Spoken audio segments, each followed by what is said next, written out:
El día de hoy, como te dije hace un momento, vamos a trabajar el tema del sentido contextual. Es un tema que se vincula con muchos otros en el curso, como la sinonimia contextual, ¿no?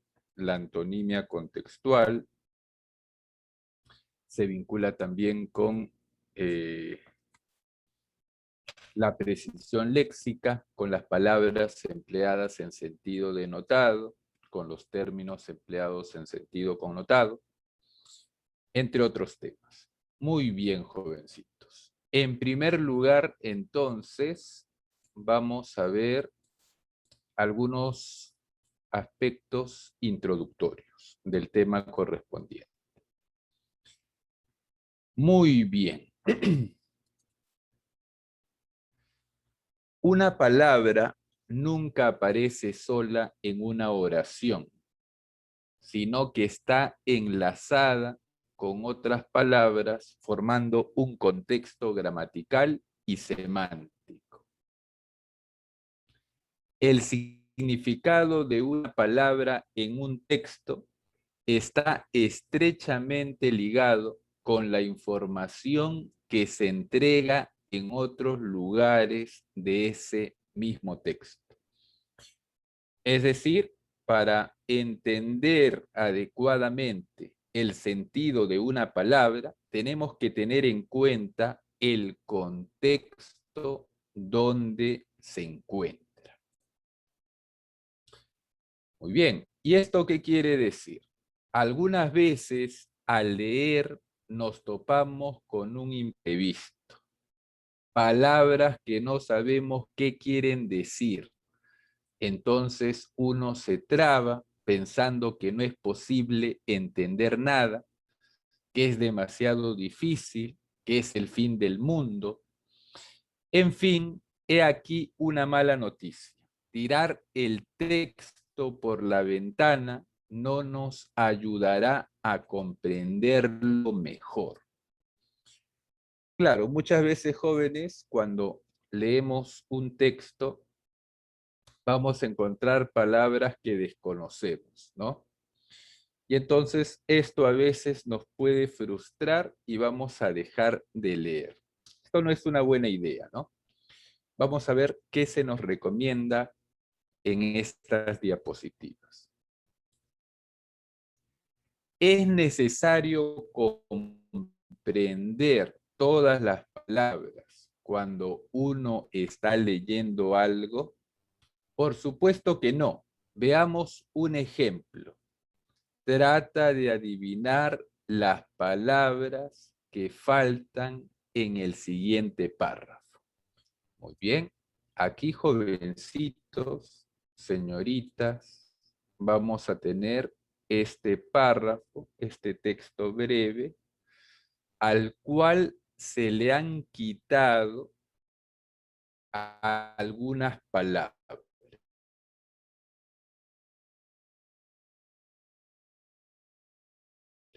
Lo que vamos a hacer es tras faltantes. Primero voy a leer el texto, el fragmento, el párrafo, así como está, con las palabras faltantes.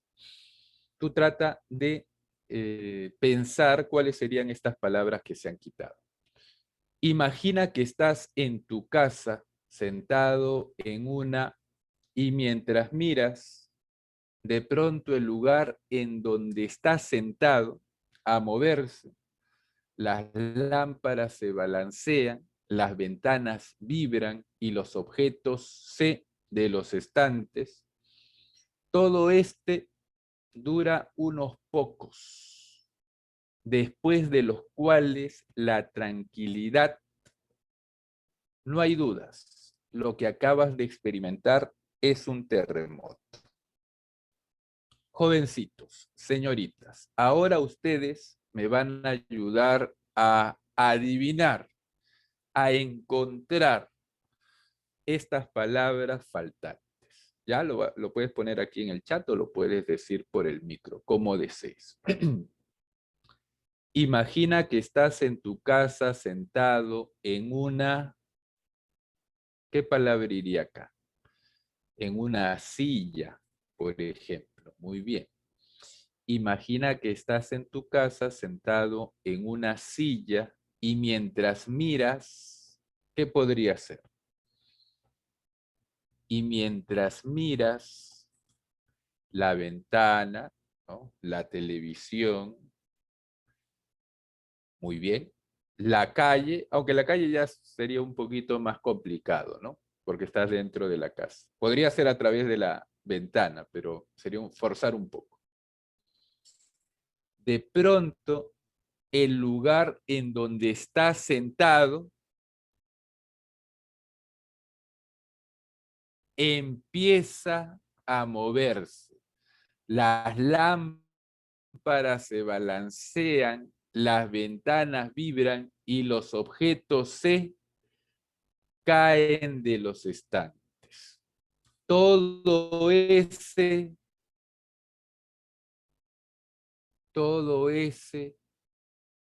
¿qué cosa?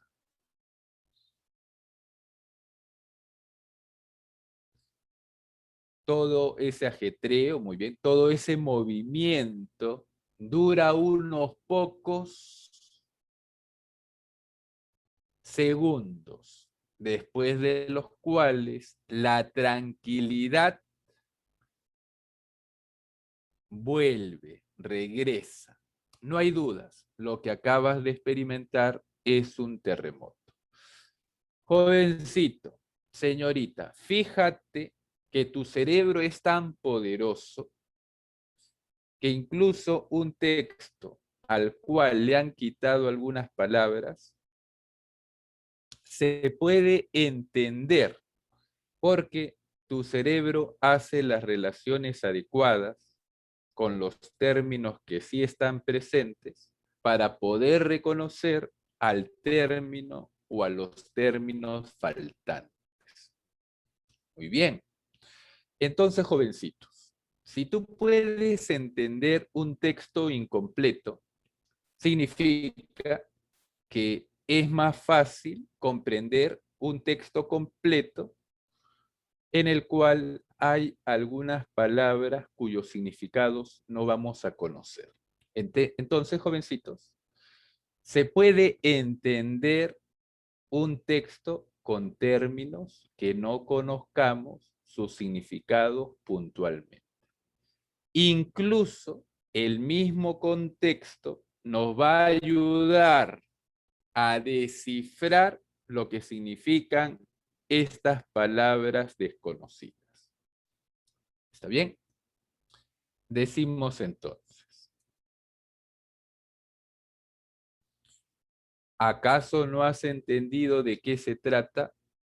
Esto se llama comprender el significado de acuerdo al contexto.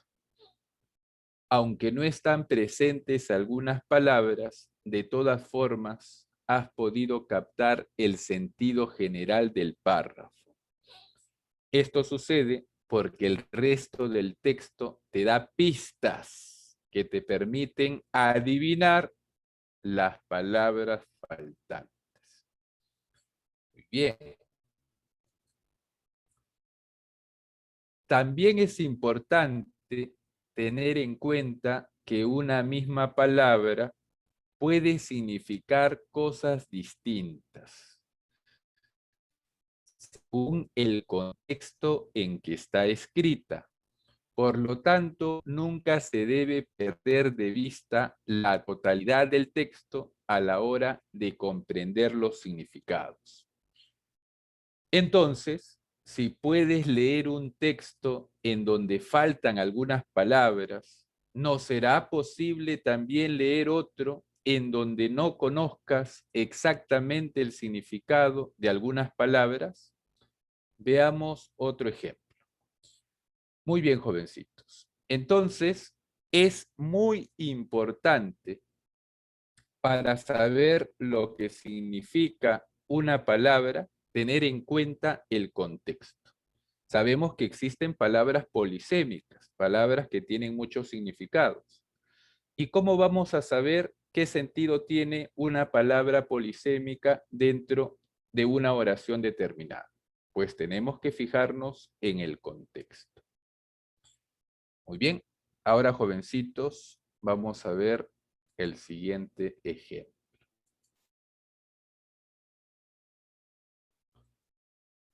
Muy bien.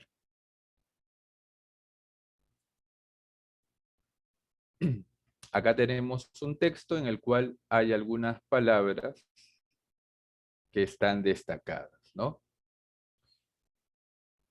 Imaginemos que estas palabras son desconocidas, no sabemos lo que significan. Algunas de ellas, de algunas de ellas vamos a poder averiguar sus significados simplemente por el contexto donde se ubican.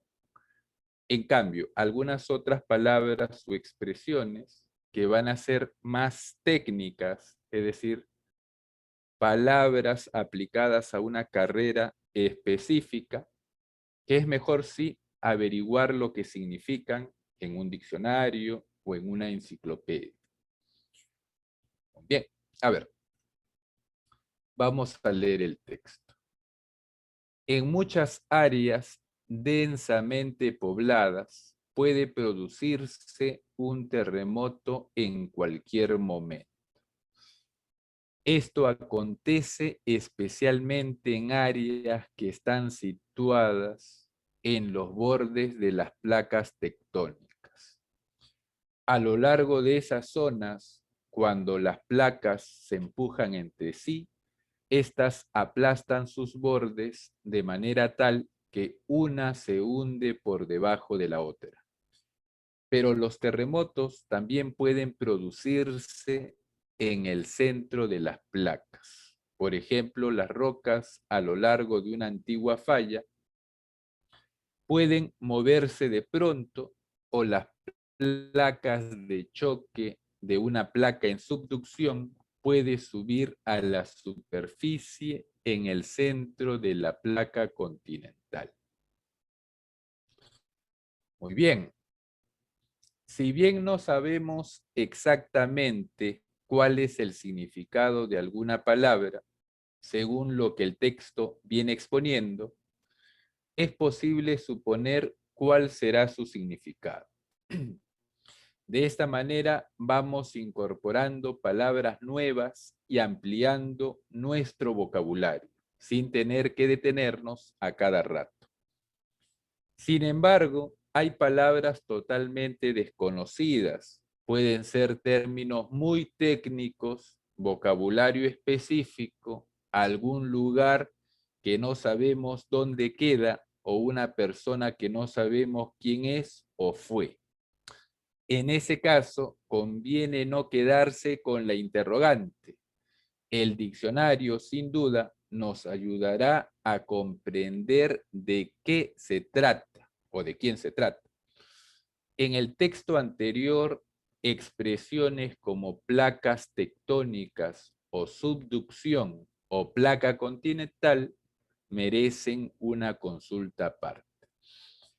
A ver, jovencitos, en esta diapositiva se nos está diciendo que lo más recomendable cuando leamos un texto no es siempre ir a consultar por cada palabra que desconozcamos, porque el mismo concepto en el cual se encuentran estas palabras nos van a dar pistas de lo que significa.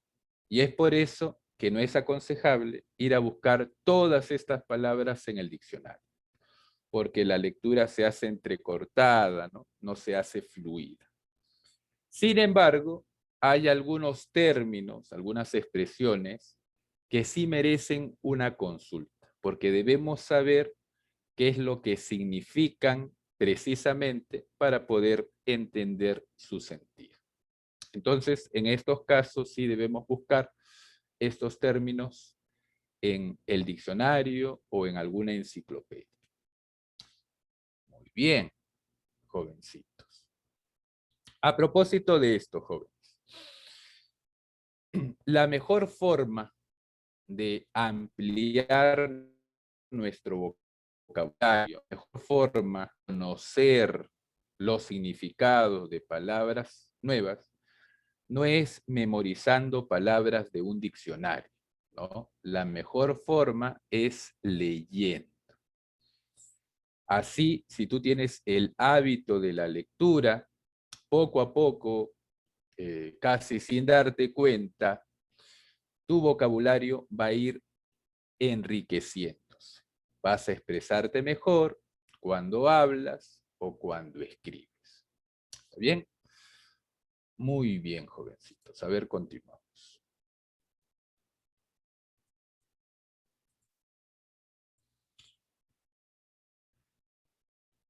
Muy bien. ¿Qué entendemos por contexto? ¿Qué cosa es el contexto? Es un término que deriva del vocablo latino contextus y que se refiere a todo aquello que rodea, ya sea físico o simbólicamente, a un acontecimiento. Son las circunstancias de las cuales depende el sentido y el valor de una palabra, frase o un fragmento considerados. Factor determinante para comprender el significado de una palabra o expresión. Jovencitos, es importante saber lo que significan las palabras en el diccionario, ¿no? Saber los sentidos precisos que tiene una palabra en el diccionario. Pero cuando las palabras están empleadas en oraciones o en un texto, aquí tenemos que tener en cuenta lo que significa ese término dentro del contexto determinado. En algunos casos, esta palabra puede respetar los significados contenidos en el diccionario y en otros casos, esta palabra no va a respetar los significados contenidos en el diccionario. Lo importante es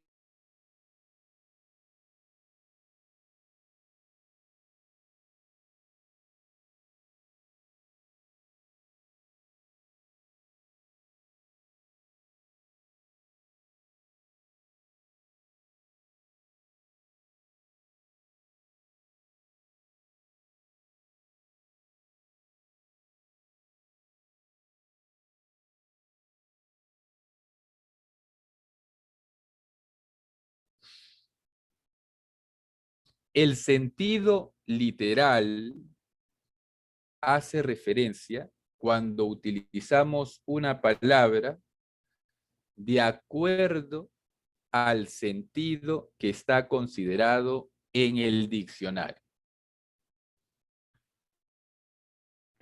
Repito, utilizamos una palabra en sentido literal o en sentido denotativo cuando este término respeta los significados contenidos en el diccionario.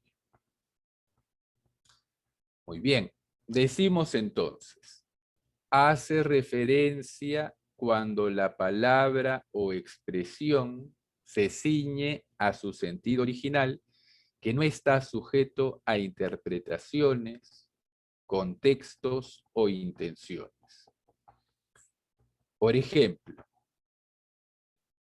el sujeto entró al salón y se ubicó en una mesa junto a la puerta.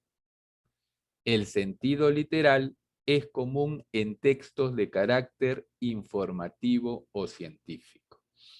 En esta oración, el sujeto entró al salón y se ubicó en una mesa junto a la puerta.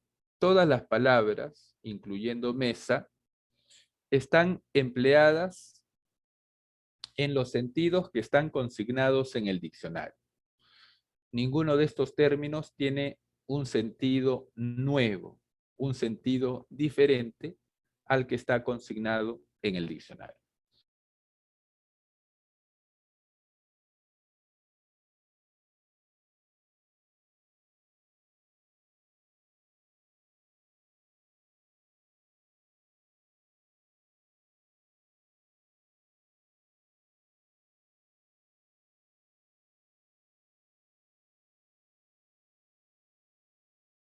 sentido diferente al que está consignado en el diccionario, ahí decimos que estamos empleando este término en sentido figurado o lo estamos empleando en sentido connotado.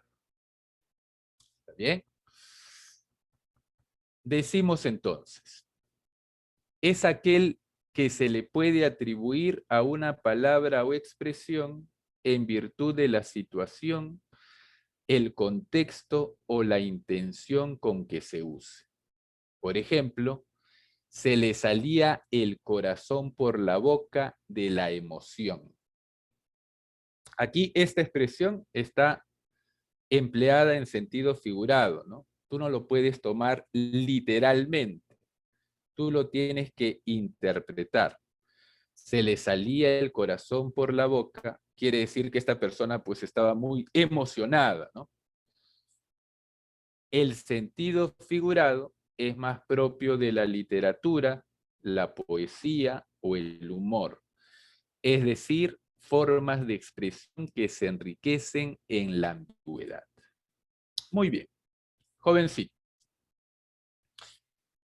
yo te voy a decir una oración, ¿ya? Mejor dicho, yo te voy a decir dos oraciones donde voy a utilizar la misma palabra, la palabra perlas, perlas. En un caso lo voy a utilizar en sentido literal o denotado, y en otro caso lo voy a utilizar en sentido connotado o figurado. ¿Ya? Tú me vas a decir qué oración es de tal caso. ¿Está bien? Por ejemplo, perlas te dije, ¿no? Si yo te digo, los ladrones robaron las perlas de la abuela. Los ladrones robaron las perlas de la abuela. Aquí la palabra perlas está en sentido literal o en sentido figurado. Ponlo aquí en el chat o dilo por el micro. En sentido literal me dice Jimena. Claro, en sentido denotado o denotativo o literal. Claro, porque perlas hace referencia aquí a la joya, ¿no? Si buscamos perla en el diccionario, lo vamos a encontrar con este sentido. Bien, entonces estamos utilizando la palabra perla en sentido literal, porque está respetando lo que dice el diccionario. Cualquiera de sus acepciones. Y si yo te digo,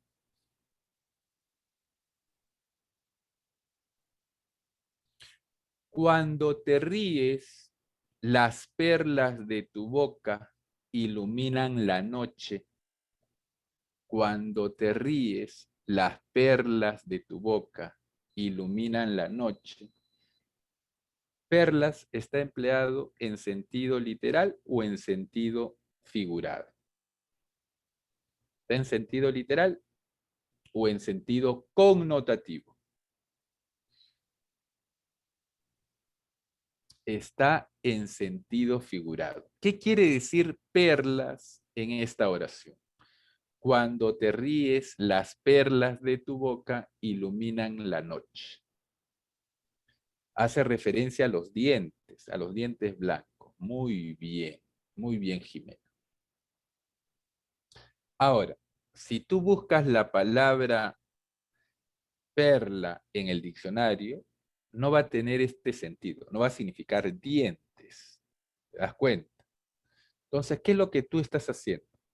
Tú le estás dando a esta palabra perlas un sentido nuevo, un sentido distinto al que se encuentra en el diccionario. Lo estás utilizando en un sentido connotado, en un sentido figurado. ¿Está bien? Otro ejemplo. Si yo te digo, ya la palabra va a ser venado, venado. Si yo te digo,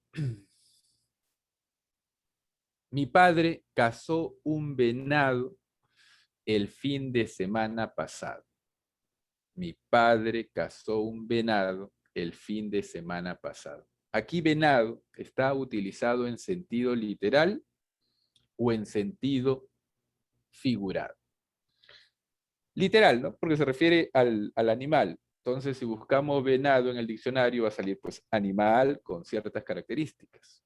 O sea, estamos respetando lo que significa venado en el diccionario. Entonces, lo estamos empleando en sentido literal, en sentido denotado. Y si yo te digo la siguiente oración,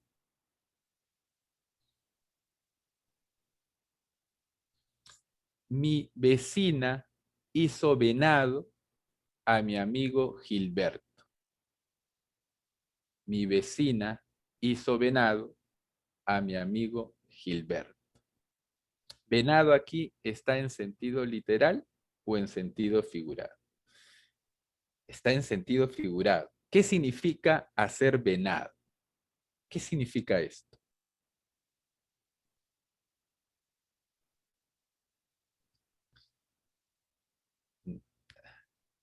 Ponerle los cuernos, dice Urco, dice Alex. Claro, yo estoy diciendo que mi vecina le fue infiel a mi amigo Gilberto, ¿no? Le puso los cuernos, lo hizo venado.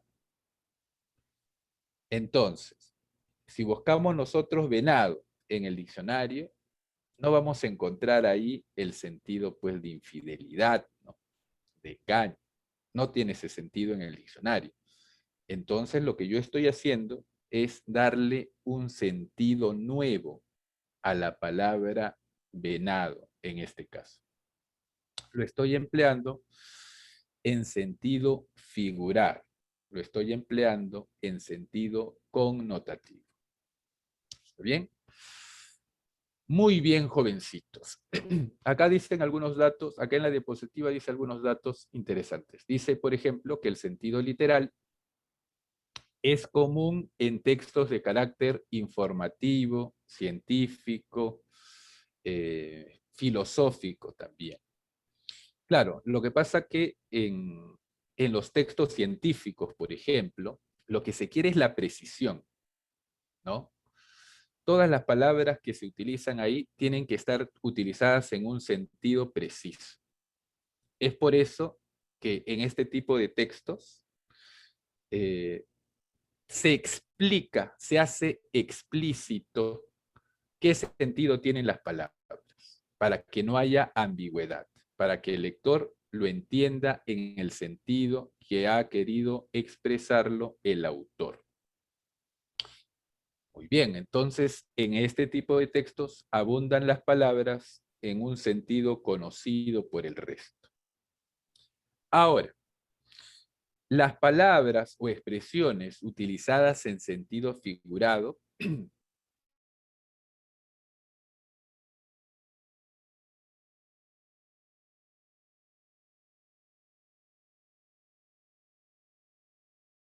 o en literatura en general, un texto es más rico, está mejor elaborado cuando se puede interpretar de muchas maneras distintas, cuando hay cierta ambigüedad en lo que quieren decir.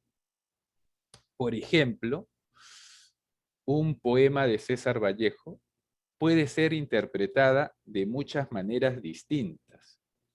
Y eso no significa que una sea la interpretación mejor y las otras las tengamos que descartar. Eso significa que esas interpretaciones, todas o alguna de ellas, pueden ser válidas. Entonces, en la literatura muchas veces las palabras o las expresiones están empleadas en sentido figurado. Eso no es algo negativo en la literatura, todo lo contrario, es algo positivo. Muy bien. Ahora, otro dato interesante que tú tienes que saber. Las palabras, ¿no? Jovencitos,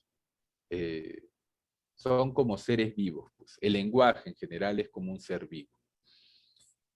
Las palabras van cambiando, tanto de forma como en sus significados, ¿no?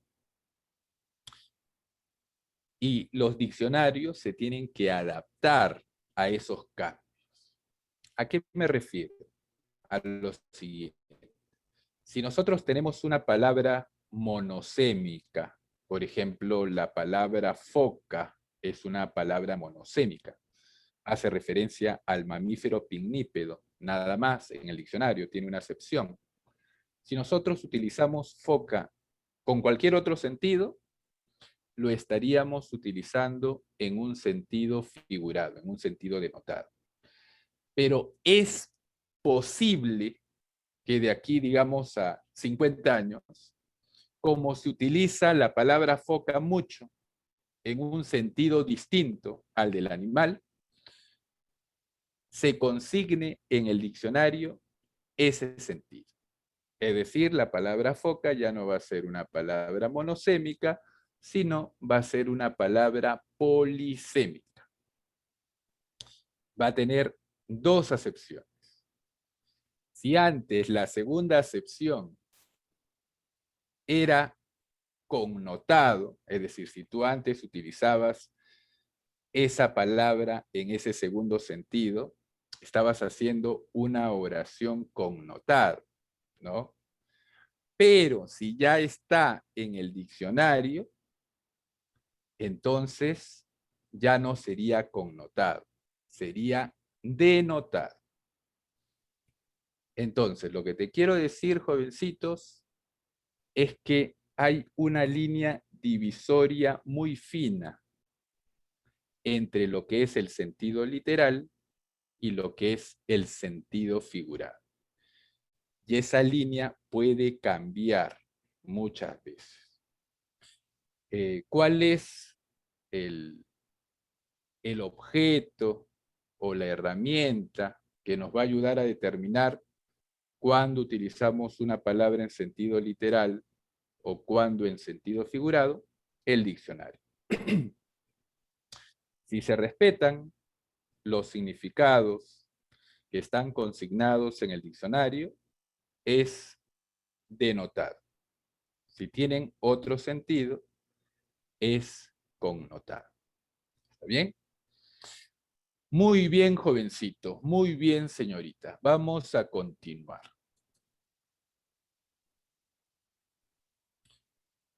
Perfecto.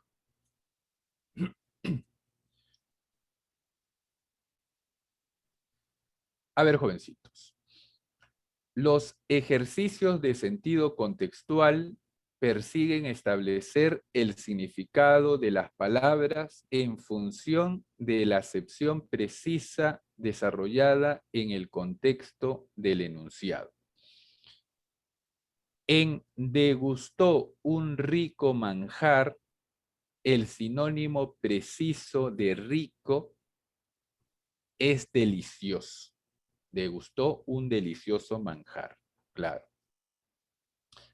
Pero en ese producto es rico en proteínas, el sinónimo preciso de rico es abundante.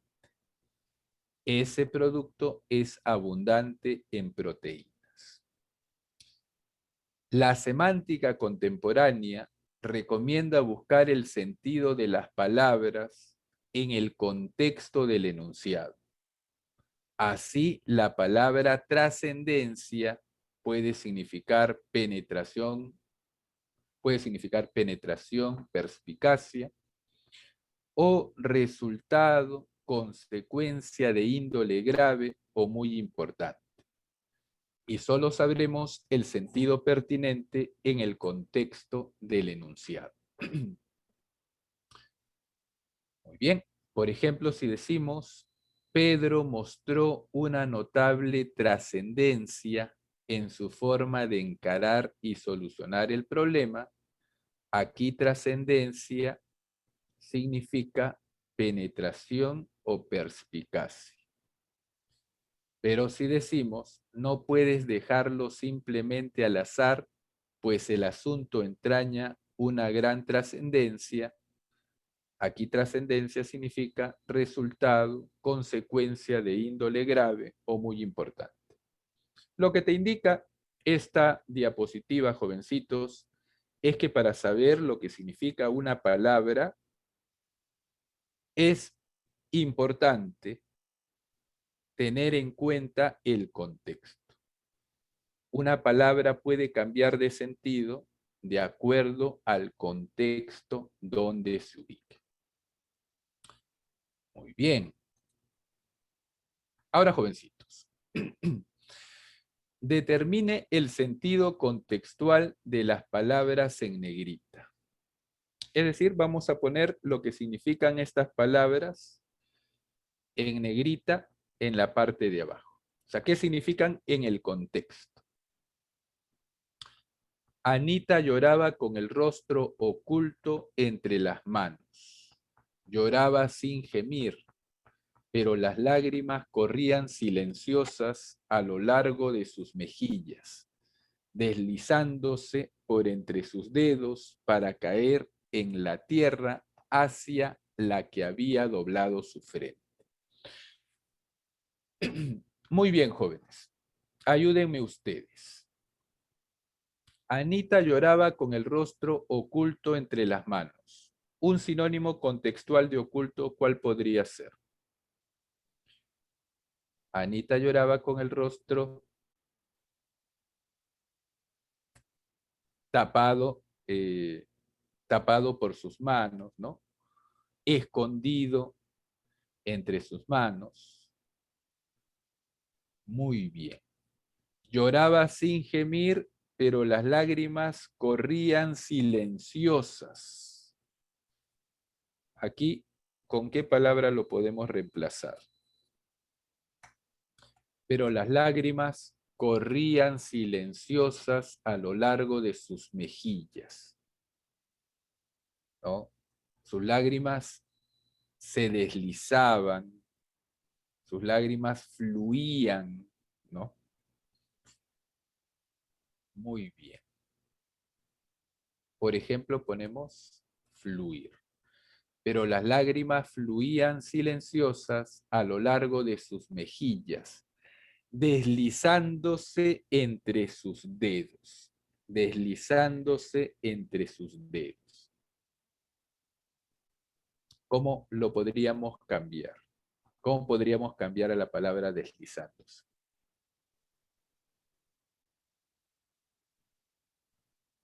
Puede ser cayendo entre sus dedos, pero una palabra más precisa sería, por ejemplo, escurriéndose, escurriéndose entre sus dedos, para caer en la tierra hacia la que había doblado su frente. Esta persona tenía la frente inclinada hacia la tierra. Entonces, había doblado su frente, equivale a decir inclinado su frente. Muy bien, jovencito, fíjate que en este tipo de ejercicios es importante la precisión. Por eso te decía también que el tema del sentido contextual se vincula con varios temas. Ya nos hemos dado cuenta. Los sinónimos, la precisión léxica, el sentido denotado, el sentido figurado, las palabras monosémicas, las palabras polisémicas, se vincula con muchos otros temas que vemos en el curso. Muy bien. A ver, continuamos.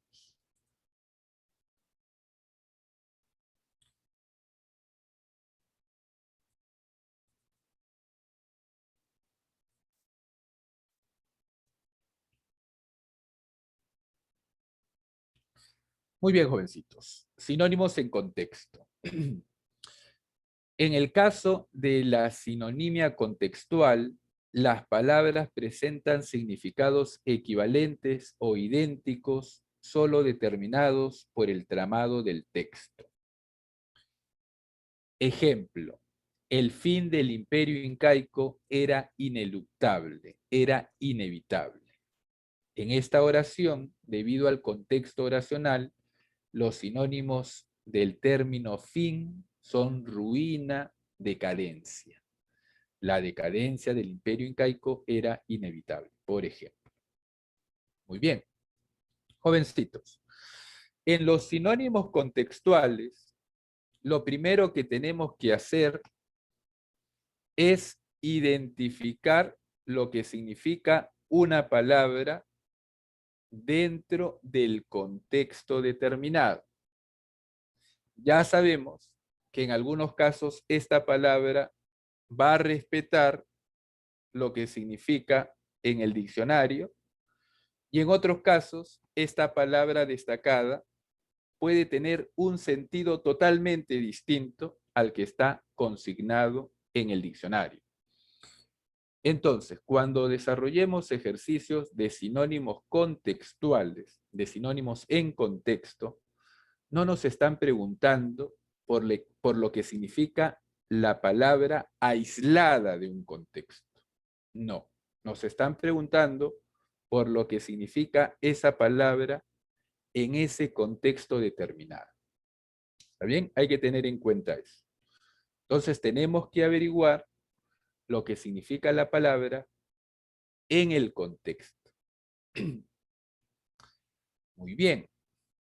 En este tipo de ejercicios, el diccionario, el uso del diccionario, nos va a ayudar hasta cierto punto nada más.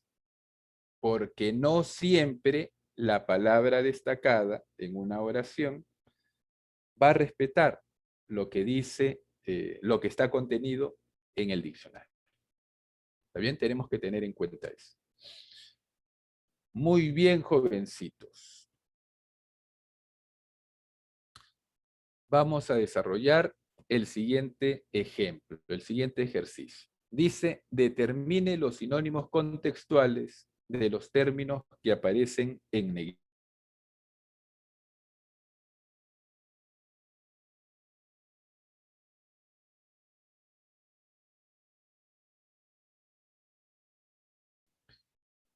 Muy bien.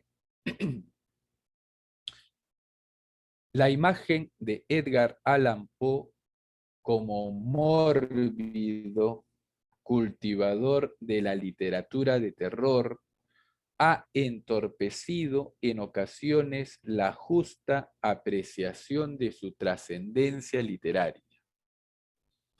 Ciertamente fue el gran maestro del género del cuento de terror e inauguró además el relato policial y la ciencia ficción, pero sobre todo revalorizó y revitalizó el cuento tanto desde sus escritos teóricos como en su praxis literaria, su práctica literaria, demostrando que su potencial expresivo nada tenía que envidiar a la novela y otorgando al relato breve la dignidad y el prestigio que modernamente posee.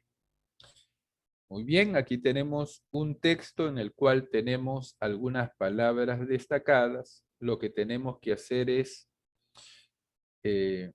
ubicar los sinónimos de estas palabras destacadas, pero dentro del contexto determinado.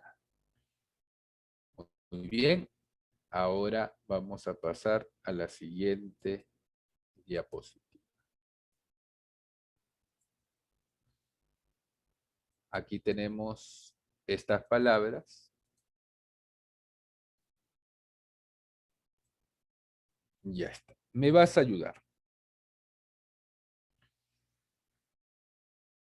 La imagen de Edgar Allan Poe como mórbido cultivador de la literatura, ¿cuál sería el sinónimo contextual de mórbido?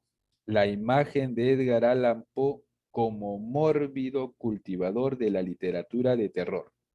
Como mórbido cultivador de la literatura de terror. ¿Cuál será el sinónimo de la palabra mórbido?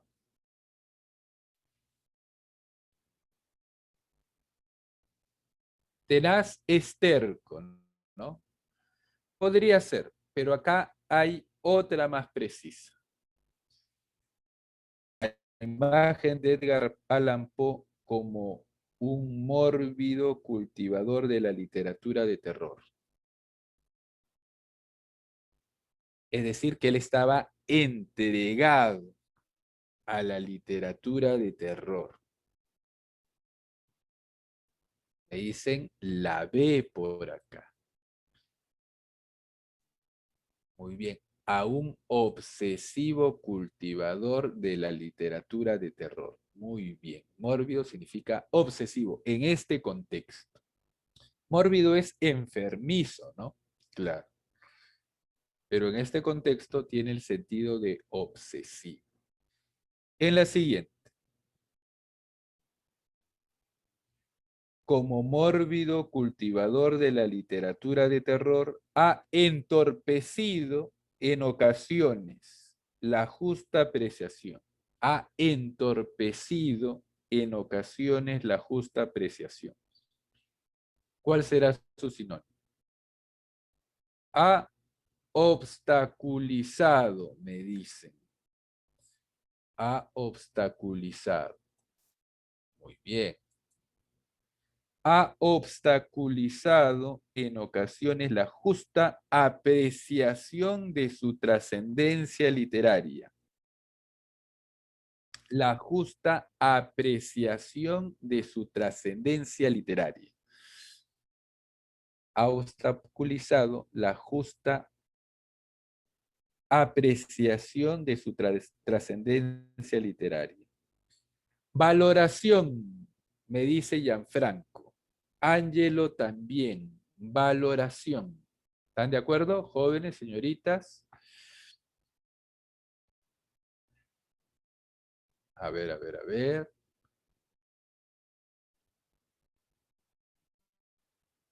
Muy bien. Valoración. Perfecto. A ver. Revitalizar. Dice aquí.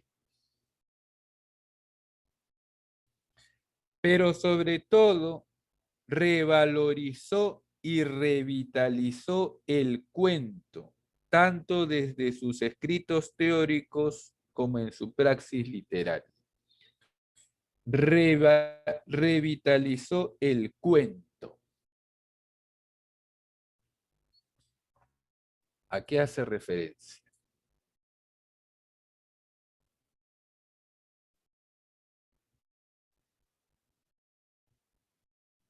A la D, me dice Kevin, Ángelo también, a la D. Renovó el cuento. ¿Será esta la respuesta?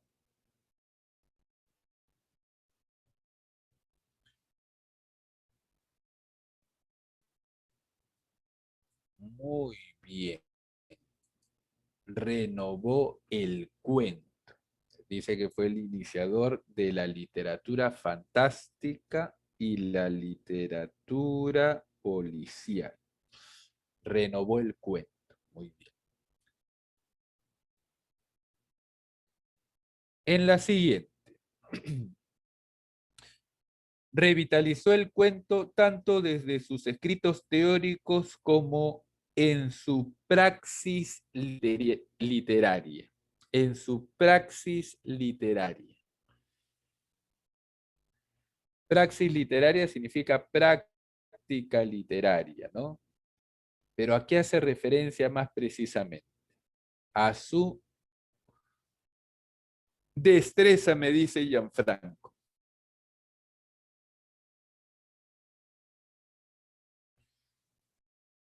¿Concuerdan con su compañero, jóvenes, señoritas?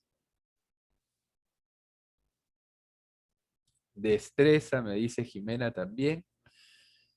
A su destreza literaria. Perfecto. Muy bien. Muy bien, jovencitos. Perfecto. A ver, continúo. La antonimia contextual. Los antónimos en contexto.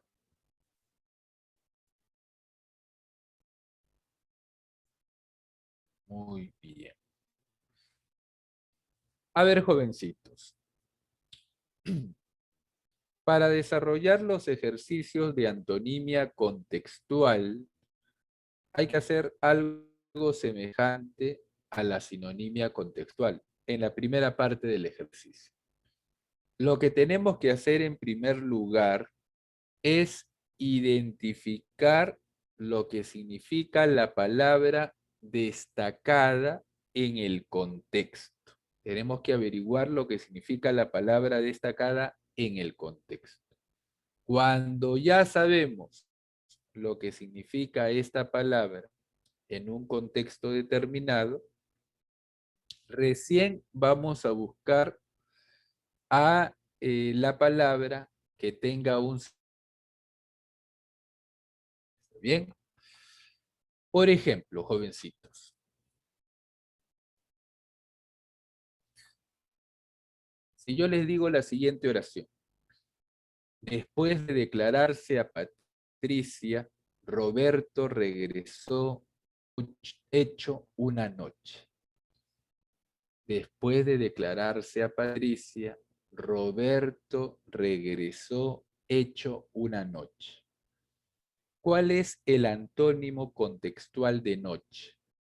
Día o feliz. Día o feliz. ¿Cuál será el antónimo contextual? Feliz. Muy bien. Claro, feliz. Primero tú tienes que averiguar lo que significa noche en ese contexto, ¿no? Después de declararse a Patricia, Roberto regresó hecho una noche. Es decir, Roberto regresó triste, ¿no? Triste.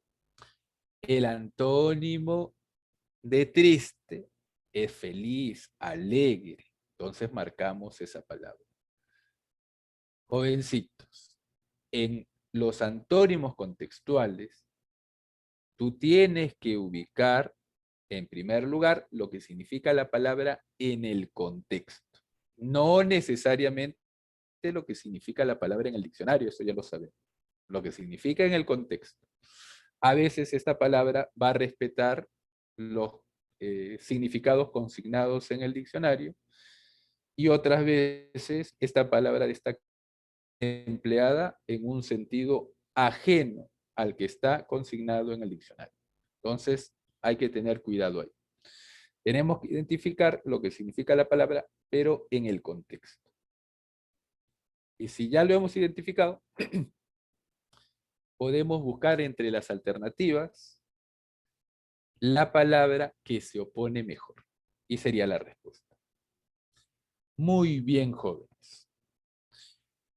Decimos entonces, la antonimia contextual se entiende como la oposición semántica que se justifica en el propio tramado del texto.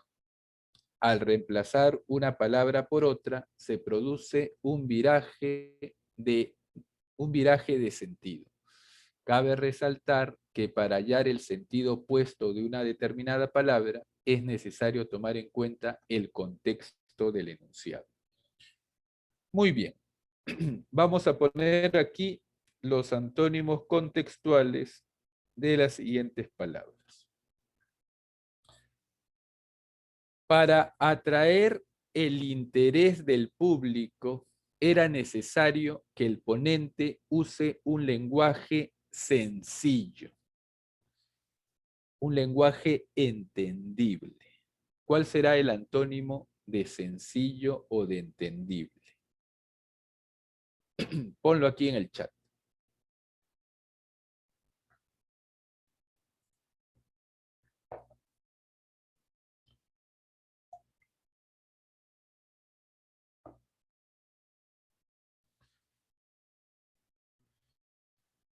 Antónimo de sencillo podría ser difícil, ¿no? Un lenguaje rebuscado, complejo, intrincado. Muy bien, cualquiera de estas palabras es opuesto a sencillo en este contexto. Muy bien. Ahí está. Intrincado, por ejemplo. En las ferias de libros hallamos obras de experimentados escritores. Antónimo de experimentados. Se refiere a escritores de mucha experiencia, ¿no? Entonces, antónimos de experimentados serían escritores novatos, ¿no? Principiantes, bisoños. Muy bien, cualquiera de estas palabras. Perfecto. Novatos, por ejemplo. Durante un sismo, muchas personas suelen actuar con desesperación. Antónimo de desesperación.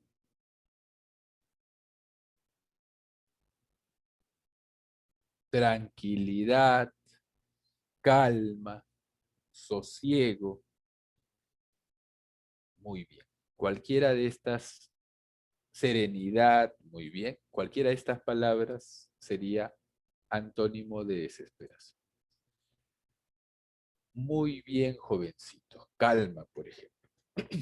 Perfecto. Vamos a continuar. Este texto que tengo aquí en esta diapositiva es el primero ya que tienes en el material. Lo he puesto aquí para trabajarlo de una forma eh, más didáctica. Aquí está.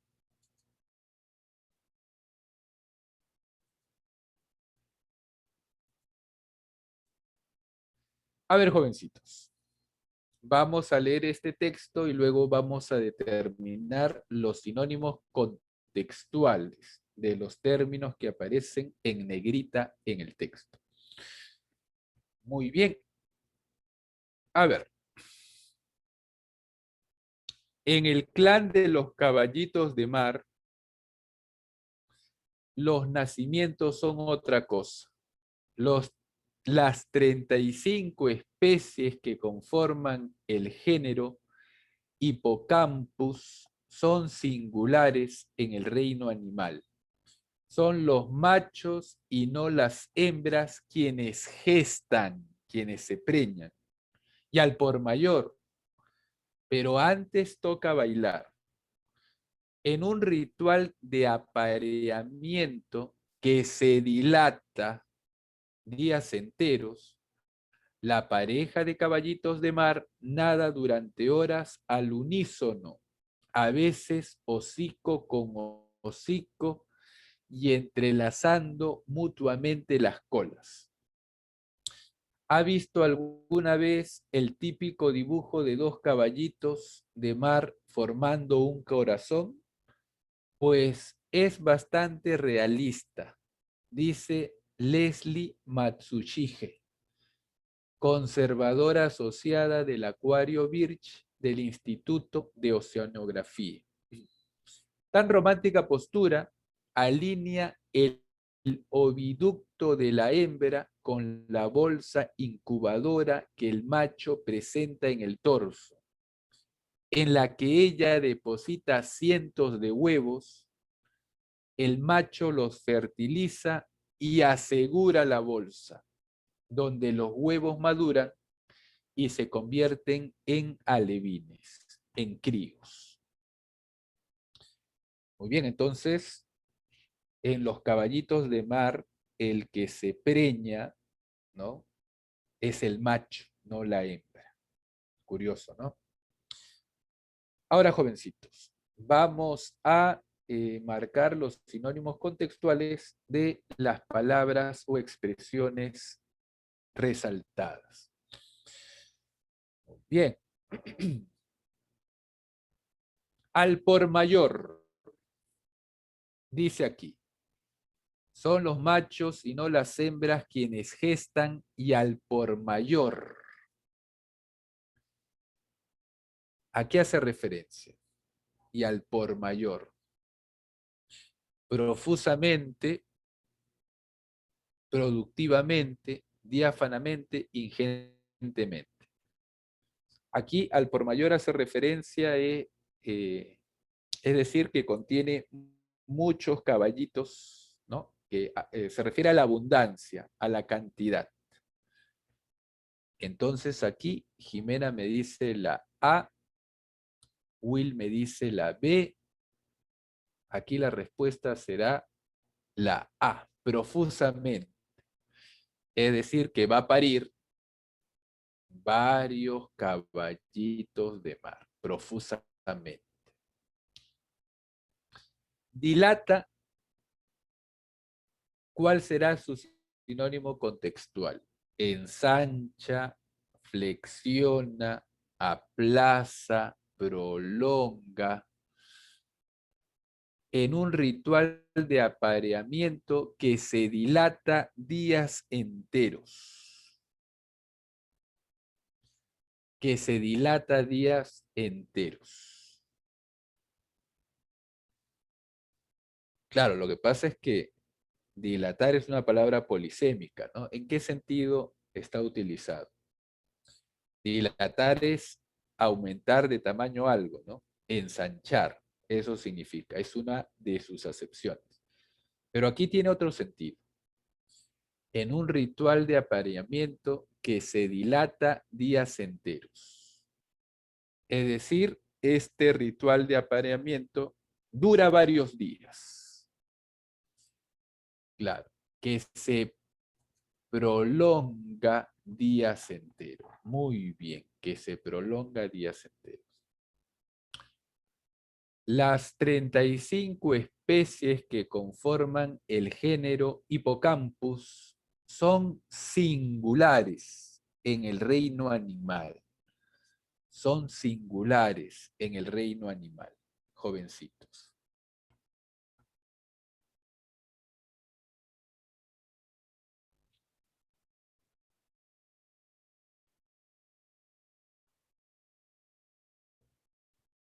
Los caballitos de mar son singulares en el reino animal.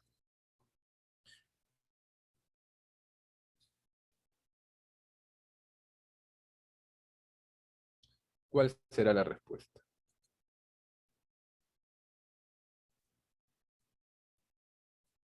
¿Cuál será, jóvenes?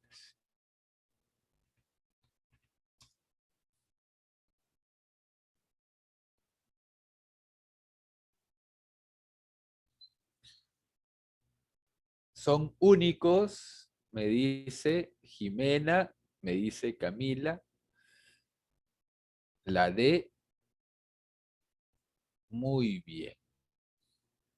El género Hippocampus son únicos en el reino animal.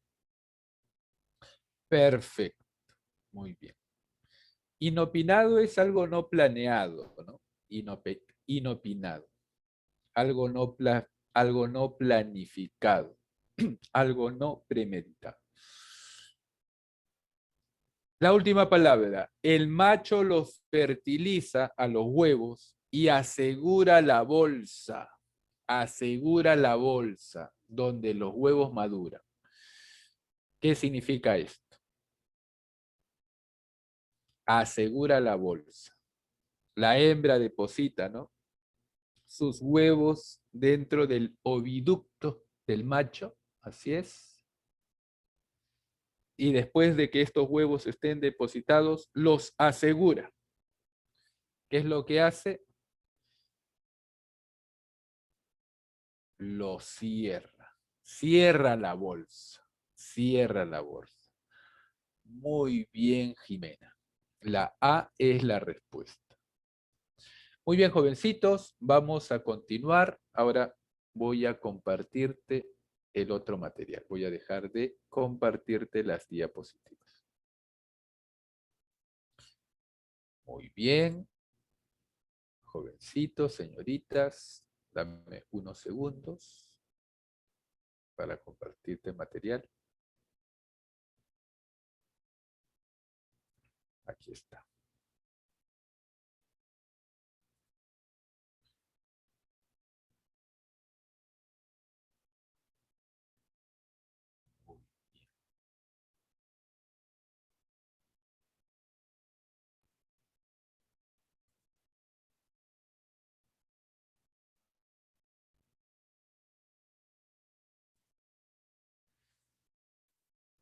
Muy bien, jóvenes.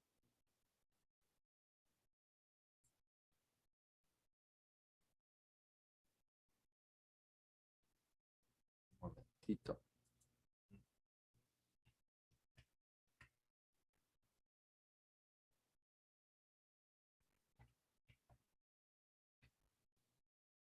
Ahí está.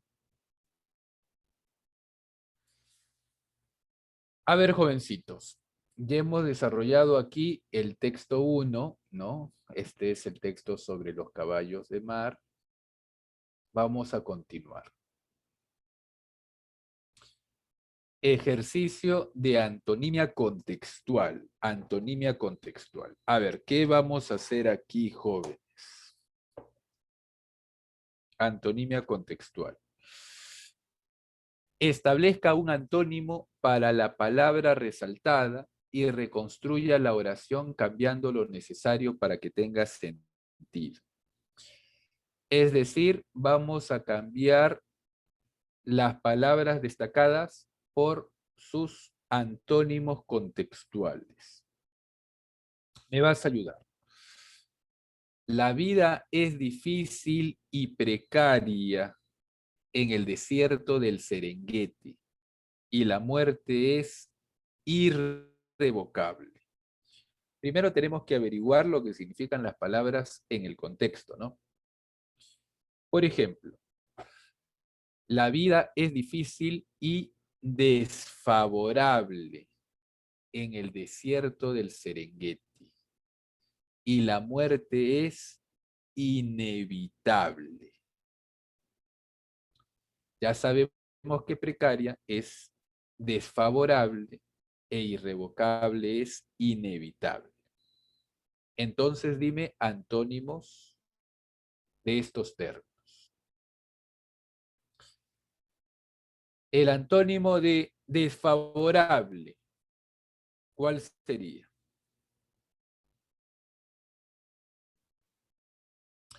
Puede ser evidentemente favorable, ¿no? Provechosa podría ser también. Y de inevitable, ¿cuál será su antónimo?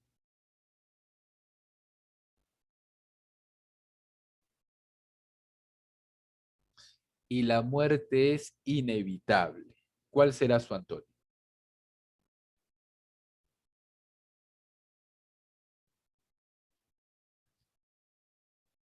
El antónimo morfológico también puede ser, ¿no?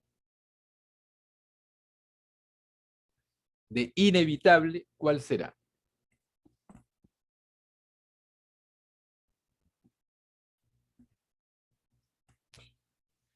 De inevitable, evitable, claro. Y la muerte es evitable. Ya está. Muy bien. A ver, continuamos. La siguiente. Las libélulas buscan las condiciones idóneas para su reproducción, sobre todo humedad, y eso es lo que las mueve a emprender un viaje tan intrépido, un viaje tan arriesgado, ¿no? Aquí intrépido significa arriesgado. Las libélulas buscan las condiciones adecuadas para su reproducción, sobre todo humedad, y por eso es lo que las mueve a emprender un viaje tan arriesgado. ¿Cuál será el antónimo de arriesgado? Sencillo, muy bien. ¿Qué más? Seguro. Cualquiera de estos dos términos u otro que se nos pueda ocurrir que tenga un sentido opuesto. Muy bien. A ver en la 7.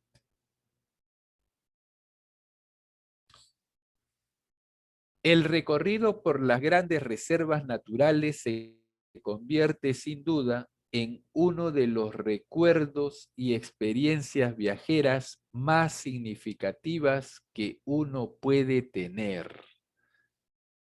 Antónimo de significativas. Primero tenemos que averiguar lo que significa. El recorrido por las grandes reservas naturales se convierte sin duda en uno de los recuerdos y experiencias viajeras más importantes que uno puede tener. Antónimo de importante, de relevante, ¿cuál será? Unas experiencias viajeras más triviales, muy bien, más insignificantes, muy bien, más irrelevantes. Perfecto. Se oponen a este término destacado. Muy bien, jóvenes, facilito. A ver, continuamos.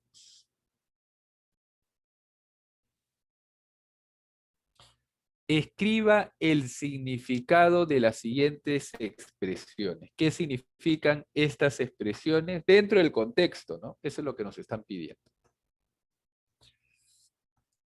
Ese joven se caracterizó siempre por ser la cabeza del grupo. ¿Qué significa cabeza? ¿Quién dirige? Muy bien. Líder, ¿no? Claro. Ese joven se caracterizó siempre por ser el líder del grupo, ¿no? El que dirige el grupo. Muy bien. No necesariamente el más inteligente, el líder, ¿no? El que tiene don de mando, claro. Puede ser una persona inteligente, pero puede que no tenga la capacidad de organizar un grupo, de dirigirlo. Son cosas distintas, hay que tener cuidado. Muy bien. Continuamos. Los estudios sobre el universo nos dejan misterios sin resolver. ¿Por qué término reemplazamos misterios?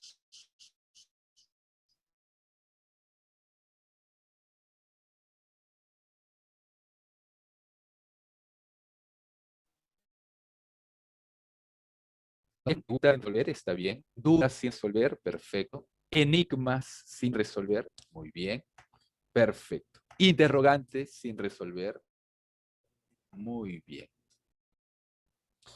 El ladrón, a pesar de su férrea vigilancia, se hizo humo, se hizo humo.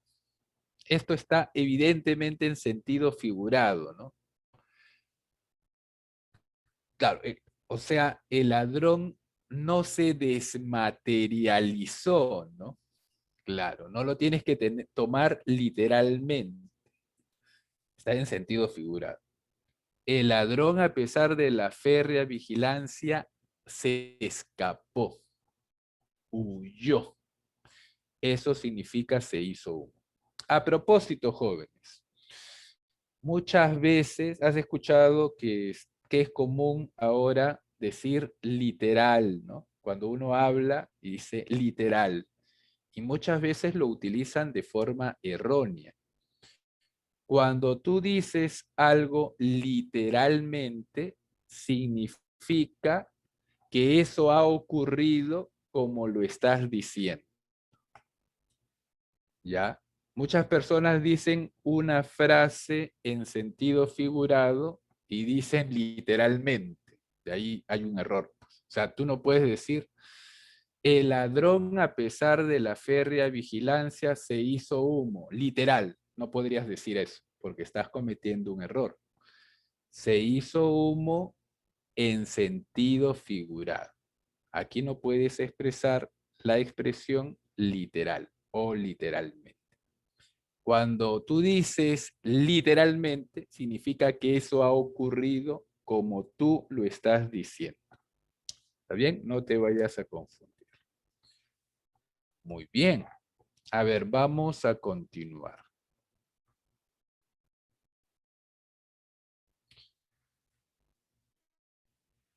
A ver, jovencitos. Tenemos aquí un texto, ya. Vamos a leerlo y vamos a responder las preguntas. Voy a leer este texto. y me vas a ayudar con las respuestas. Dice lo siguiente. Los filósofos neopositivistas pensaban que el método característico de la ciencia era el método inductivo, según el cual la ciencia se basa en la observación empírica de los hechos y a partir de ahí formula leyes universales. Así, por ejemplo, empezamos observando que cada uno de los cuervos que encontramos es negro y acabamos concluyendo que todos los cuervos son negros.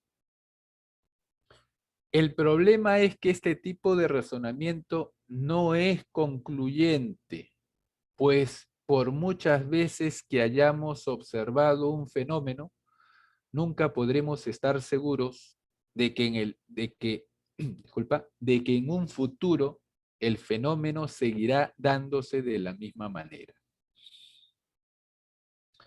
Así podemos haber observado muchos cisnes y haber visto que todos ellos eran blancos. Pero si de eso deducimos que todos los cisnes son blancos, corremos el riesgo de equivocarnos.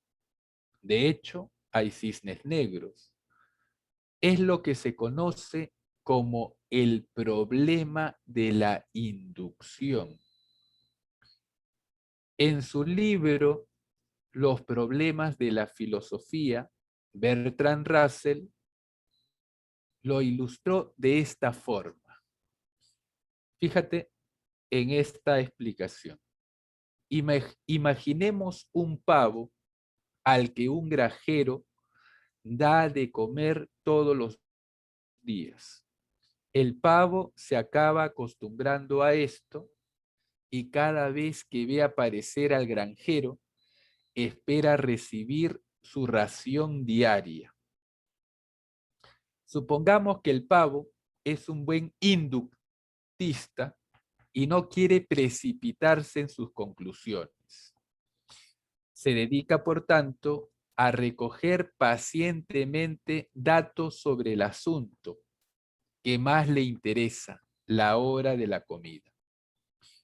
Finalmente, en vista de la regularidad con que se suceden los fenómenos, el pavo acaba deduciendo que siempre que aparece el granjero, él recibe su ración de pienso, su ración de comida. El día de Acción de Gracias es el día de Acción de Gracias y el pavo se pavonea con su descubrimiento. No imagina que ese mismo día el granjero que lo ha estado alimentando, en vez de darle la comida, le retorcerá el pescuezo y lo meterá en el horno y se lo comerá. Muy bien, jovencitos, señoritas. En este texto se está hablando sobre el problema de la inducción, el problema del razonamiento inductivo. Al principio del texto se nos dice que los filósofos neopositivistas pensaban que el método característico de la ciencia es el inductivo, según el cual la ciencia se basa en la observación empírica de los hechos y a partir de allí formula leyes universales. El autor nos dice que este tipo de razonamiento no es concluyente, es decir, no es cierto en todos los casos. Muy bien. Luego, el autor menciona a Bertrand Russell, que en su libro Los problemas de la filosofía sostienen lo mismo que él, ¿no? Que las conclusiones de la inducción no son concluyentes, no son necesariamente ciertas. Y nos cuenta esta explicación del pavo. Nos dice que imaginemos que hay un pavo que es un buen inductista, entonces cada vez que entre el granjero le lleva su alimento. Entonces el pavo anota, ¿no? Día 1 llegó el granjero, me dio el alimento. Día 2 me dio mi alimento. Día 3 me dio el alimento. Día 4 me dio el alimento. Día 5 me dio el alimento. Y el pavo, como buen inductista, dice, entonces, cada vez que va a entrar el granjero, me va a dar mi alimento. Entonces, ¿qué sucede? Llega el día de acción de gracias y en vez de darle el granjero el alimento al pavo, le retuerce el pescuezo, lo va a meter al horno y se lo comerá. Muy bien, con este cuento nos explica el autor, demuestra que la inducción no es concluyente. Las conclusiones de la inducción no son necesariamente ciertas. Muy bien, jovencitos. Pregunta 11. ¿Cuál es la idea principal del texto? ¿Cuál será la idea principal del texto?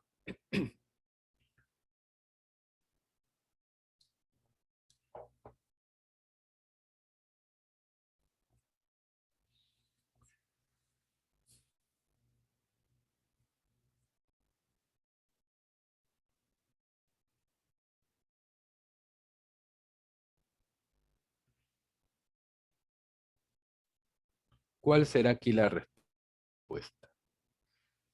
Es la idea más importante del texto. No te olvides, ¿no? Que todas las veces que trabajemos comprensión de lectura, todos los temas que trabajemos los debes integrar, los debes relacionar. Y ya sabemos que cada vez que leemos un texto tenemos que ir identificando tema, idea principal y título. Porque por lo menos una de las preguntas va a ser sobre este asunto de la jerarquía textual. La D me dicen, la B. Claro, el tema sería la inducción o el método inductivo. Pregúntate, ¿qué es lo más importante que se dice sobre el método inductivo? Aquí la respuesta sería,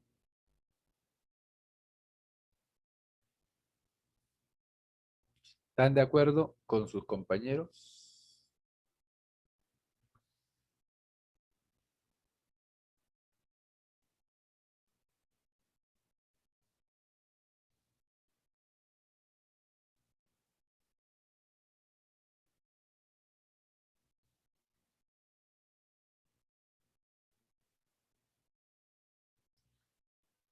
Aquí la respuesta sería, jovencitos,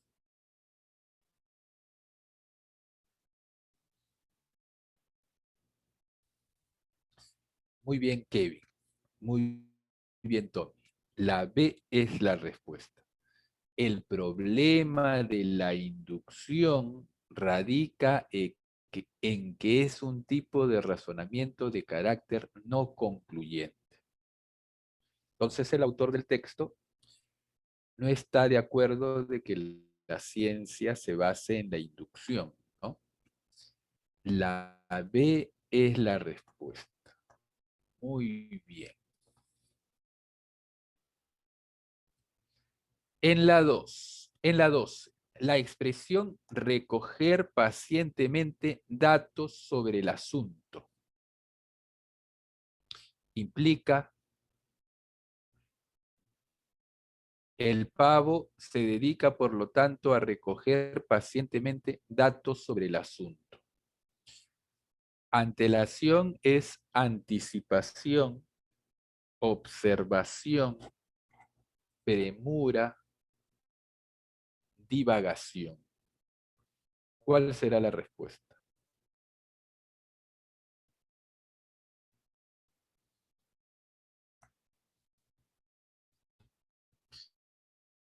A recoger pacientemente datos sobre el asunto.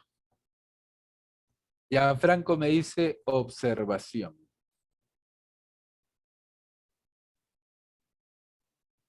Kevin también concuerda.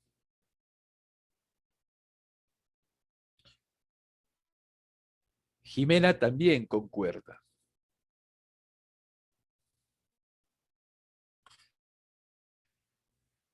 Urco también. Muy bien. Observación.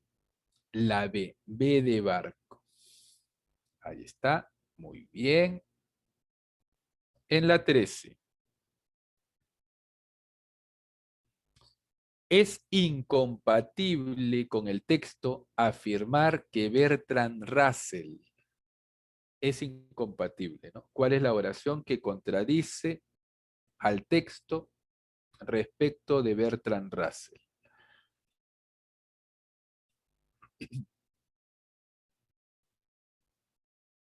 Abordó la inducción en los problemas de la filosofía, asumía que el método inductivo no era concluyente,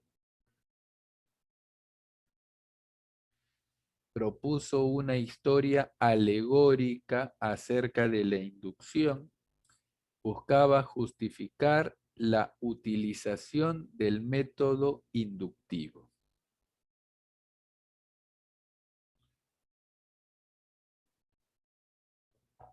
¿Cuál será aquí la respuesta, muchachitos?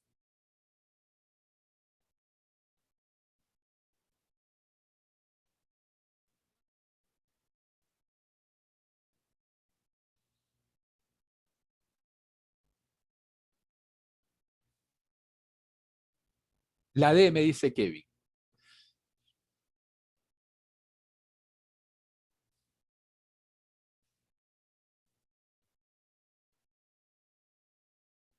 ¿Será la D?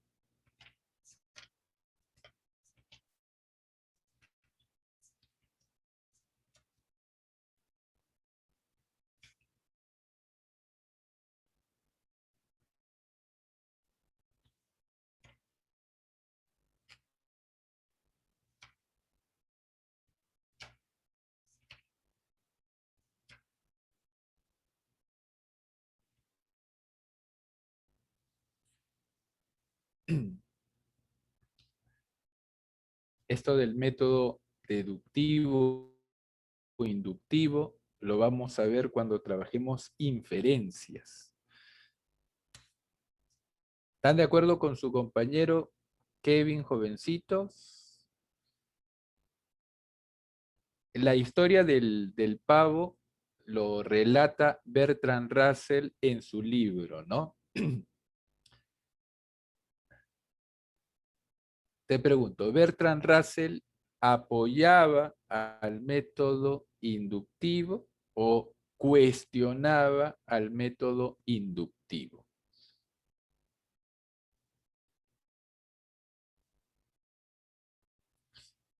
¿Con qué intención presenta esta historia del pavo? ¿Para, eh, para apoyar a la utilización del método inductivo o para cuestionarlo? Para cuestionarlo, me dice Jimena. Muy bien. Entonces, ¿cuál será aquí? La oración que contradice al texto con respecto a Bertrand Russell.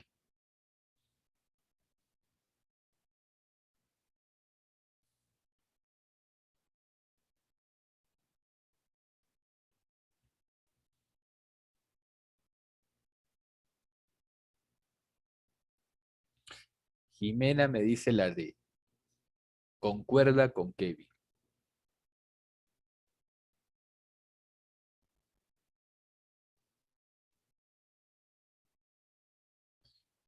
Muy bien. Aquí en la 13 es la D. D de dedo. Dedito, dedito. Buscaba justificar la utilización del método inductivo. Falso, ¿no? Lo criticaba, ¿no? Lo criticaba. Decía, el método inductivo no es siempre cierto, no es siempre concluyente. Muy bien. La D es la respuesta. La D contradice al texto. La siguiente. Se desprende del texto, se infiere del texto que para los neopositivistas, se comienza hablando de los neopositivistas en el texto, ¿no? Se infiere del texto que para los neopositivistas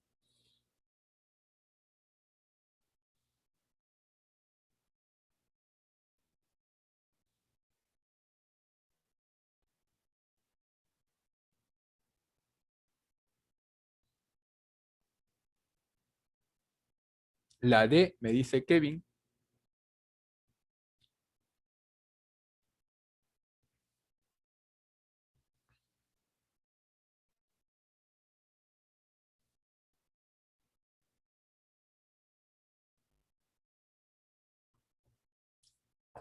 la D.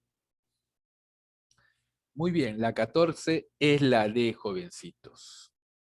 Se desprende del texto que para los neopositivistas el conocimiento de la ciencia empírica se obtiene por medio de la inducción.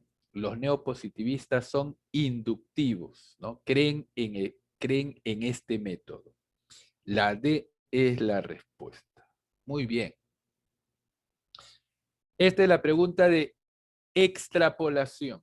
Si llegado el día de acción de gracias, el granjero le hubiera dado su ración de comida al pavo, ¿qué hubiese sucedido?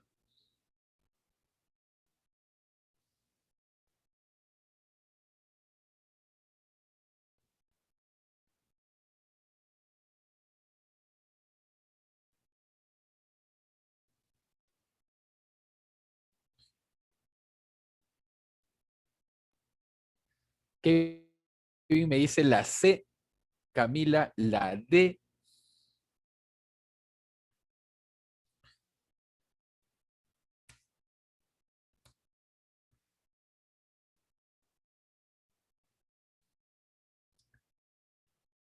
¿Cuál será aquí la respuesta, muchachos?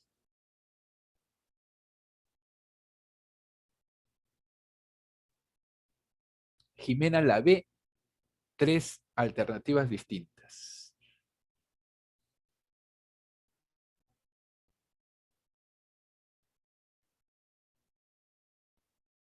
Luz la C.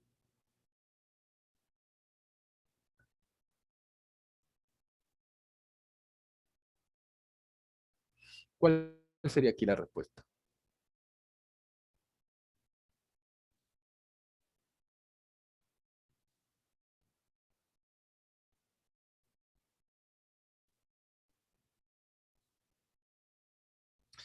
¿Qué hubiese pasado si el día de acción de gracias, mejor dicho, si llegado el día de acción de gracias, el granjero le hubiera dado su ración de pienso al pavo? Lo que hubiese sucedido, jóvenes, es que eh, el método inductivo seguiría siendo no concluyente, porque cualquier otro día el granjero podría matar al pavo para comérselo, ¿no? Entonces aquí la respuesta es la C. Aún en tal situación,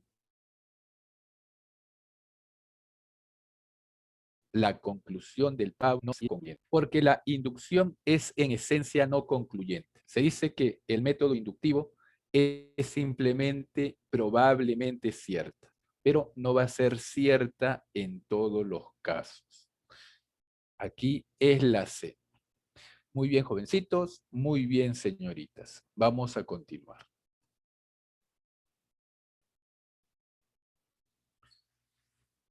Muy bien. A ver, vamos a leer el texto siguiente, texto 2.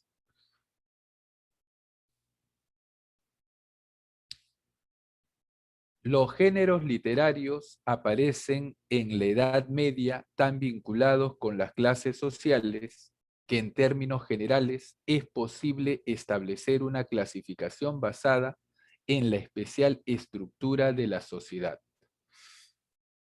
La existencia de una aristocracia guerrera da lugar desde muy antiguo a una poesía oral en lengua vulgar y de carácter heroico, cantares de gesta, cuyas formas elementales responden a la rudeza del público a quien va dirigida. Nobles y siervos, ajenos por igual a todo refinamiento cultural, constituyen el auditorio de estas epopeyas guerreras, fuertemente impregnadas de un espíritu localista. Muy bien, la clerecía, ¿no? El clero, produce por su parte toda la literatura de carácter religioso, moral y científico. En un principio, el latín es el medio de expresión utilizado para todos estos géneros. Más tarde, desde el siglo XIII, se impone el castellano. A partir de esta época, comienza también un proceso de secularización de la producción didáctica a medida que la cultura deja de ser patrimonio exclusivo de la Iglesia. La secularización quiere decir, jóvenes, que un contenido que antes correspondía a la Iglesia deja de pertenecer a esta institución. Eso es secularización. Muy bien. Al renacer la vida en las ciudades, la burguesía exige unas formas artísticas que respondan a su peculiar visión del mundo. El cuento y la poesía de fondo satírico son los géneros más característicos de esta nueva clase social, ajena a todo afán universalista y para la que solo existe el reducido mundo de las cosas familiares.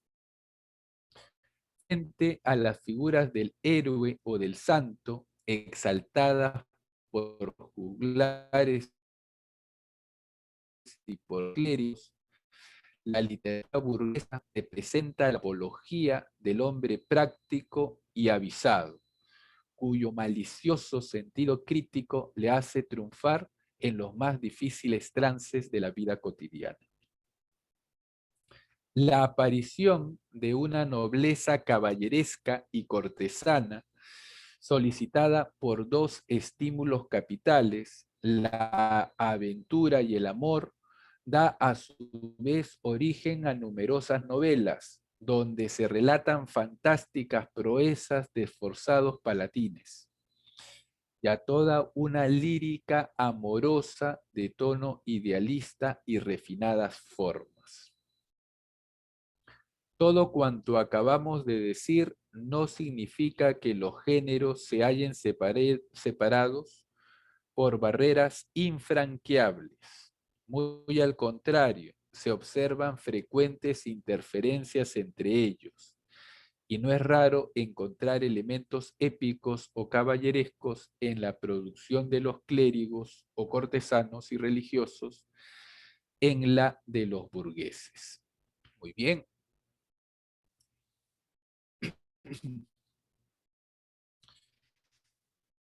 En el texto, jovencitos, lo más importante está al principio, no es un texto analizante.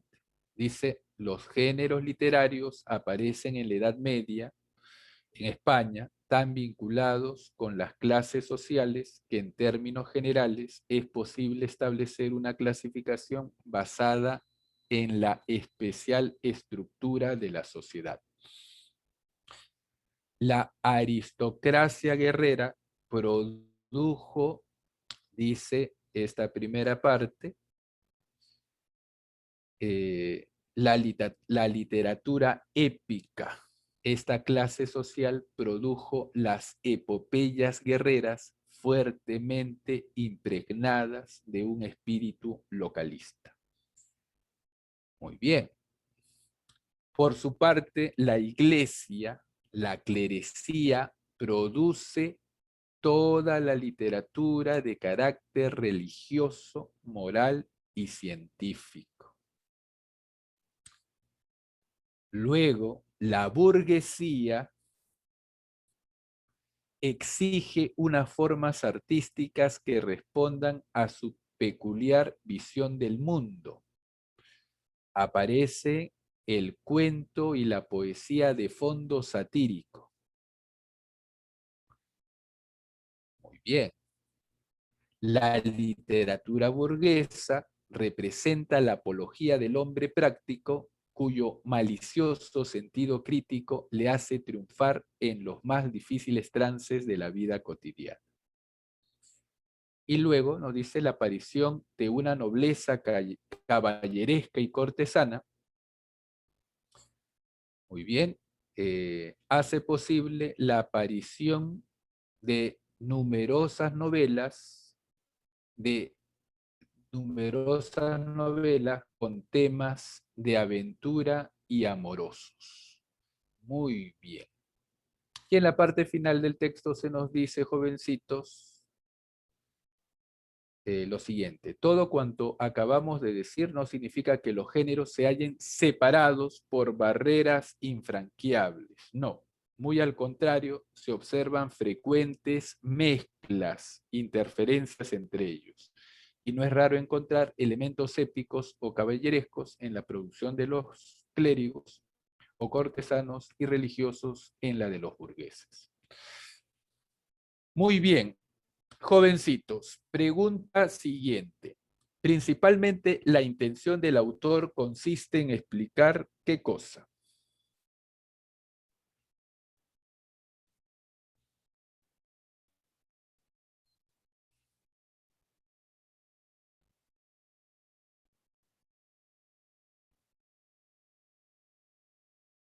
¿Cuál será la respuesta aquí, jovencitos?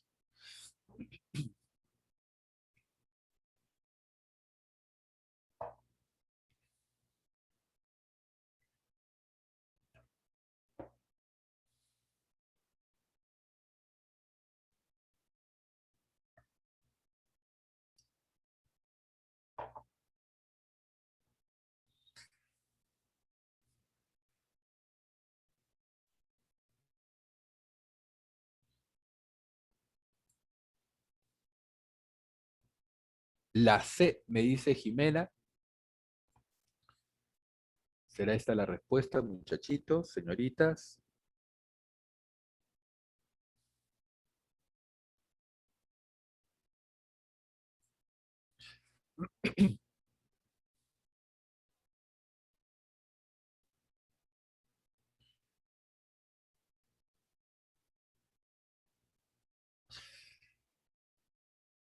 Ya Franco también la C.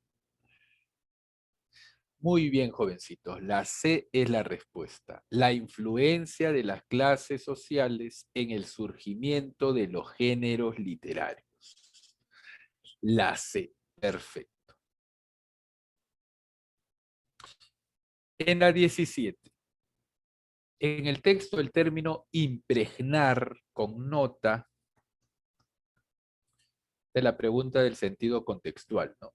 En el texto el término impregnar connota influencia, motivación, predominio, inspiración.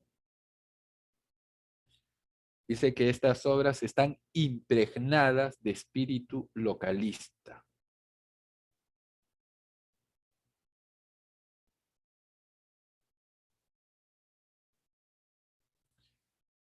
La A, me dice Gianfranco, aquí está. Constituyen el auditorio de estas epopeyas guerreras fuertemente impregnadas de un espíritu localista. La A.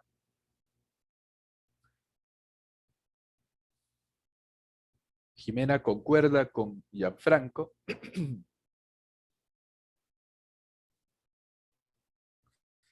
Influencia. Camila también concuerda. Muy bien, jovencitos. La A es la respuesta. Influencia localista.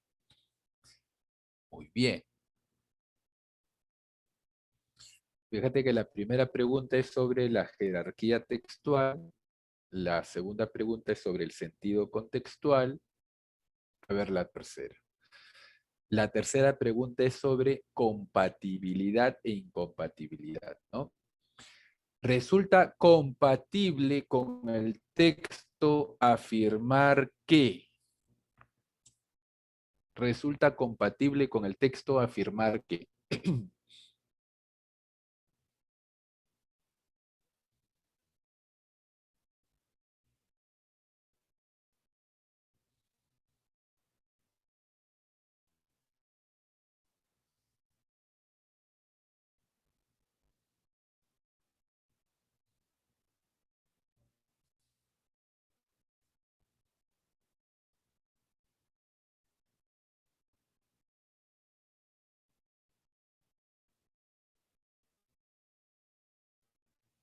¿Cuál será aquí la respuesta?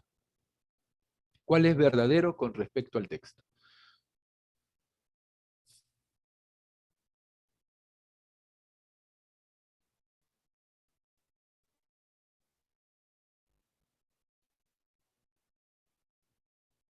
Está fácil.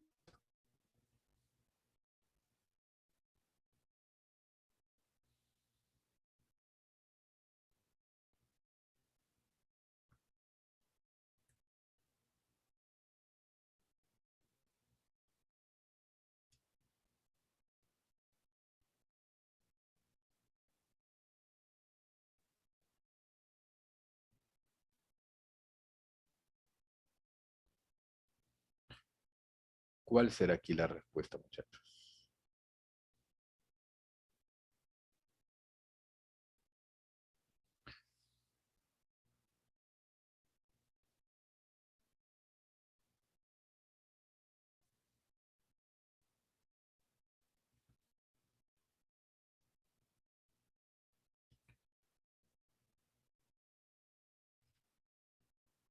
Dice, la nobleza refinada formaba parte del auditorio de las diversas epopeyas guerreras. No, esto es falso.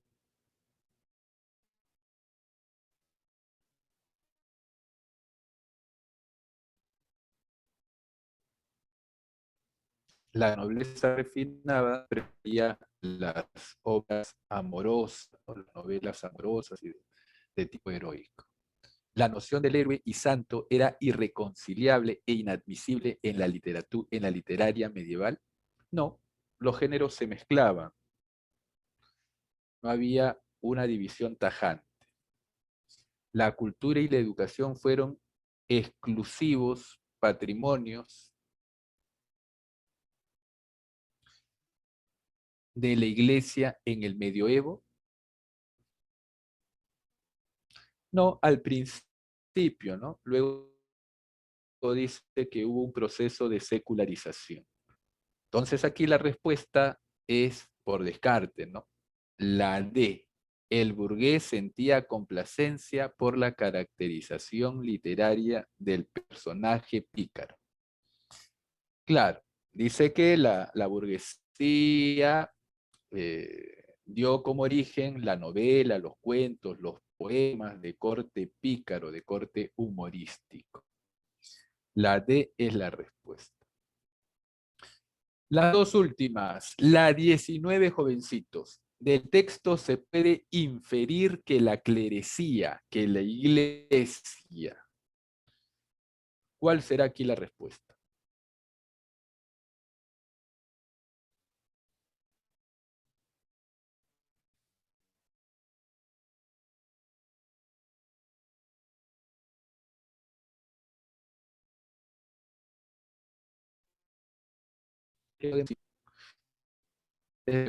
Sobre el interés.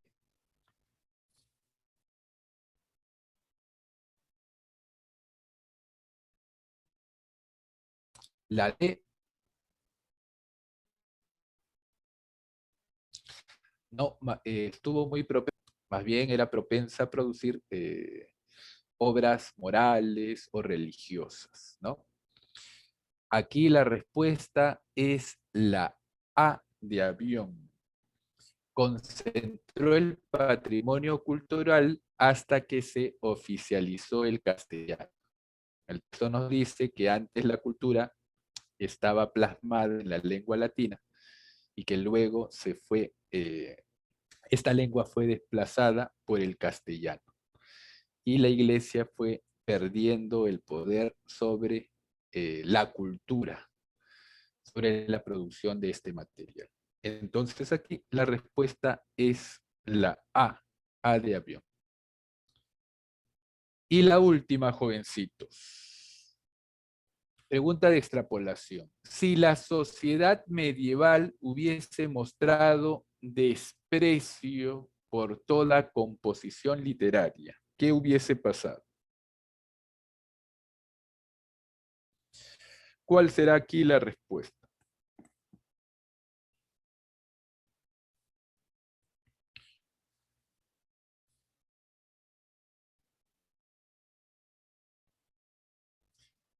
¿Cuál será aquí la respuesta, jovencitos?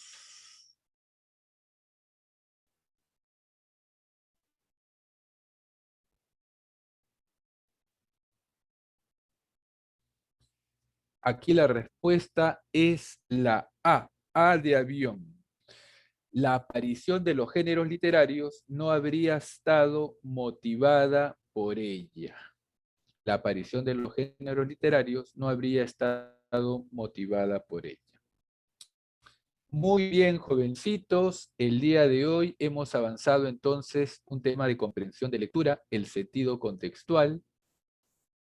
Ya, ha sido un gusto trabajar con ustedes, señoritas, jóvenes. Nos vemos la semana que viene. Cuídense, señoritas, cuídense, jóvenes.